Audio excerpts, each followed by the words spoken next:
Hi everyone, you're going to learn a bit about characterization right now, which can be very helpful with any kind of passage analysis. So characterization is the process by which the writer reveals the personality of a character. This can happen in two ways. The first is by direct characterization, and the second way is through indirect characterization. Direct characterization is when the author tells the audience what the personality of the character is.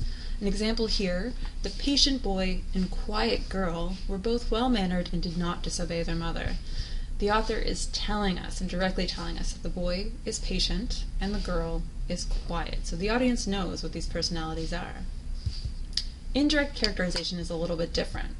This is when the author shows things that reveal the personality of a character. And this can be summarized in another acronym called STEAL. So STEAL stands for the following things. The first is speech. What does the character say, and how does the character speak? This can reveal a lot about the characters. The next are the thoughts of the characters. So what is revealed through the character's private thoughts and feelings, and you're not necessarily always going to get this in every piece of prose that you read. Then the effect on other characters. What is revealed through the character's effect on other people, and how do other characters feel or behave in reaction to the character? Then we've got A, which stands for actions. What does the character do, and how does the character behave? And again, just like speech, this can tell us a lot about the character. Then finally, looks. What does the character look like, and how does the character dress? You want to make a note of all these things if they are available to you. So let's pause for a second, and I want you to think, what does STEAL stand for?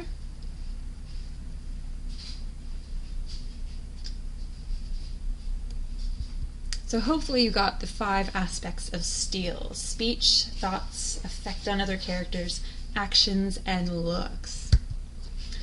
Now what you're going to do, you're going to pick one character from the novel that we're currently studying. I want you to determine how are they characterized. So I want you to find one example of direct characterization where the author tells us about the character, and one example of indirect characterization where the author shows us what the character is like.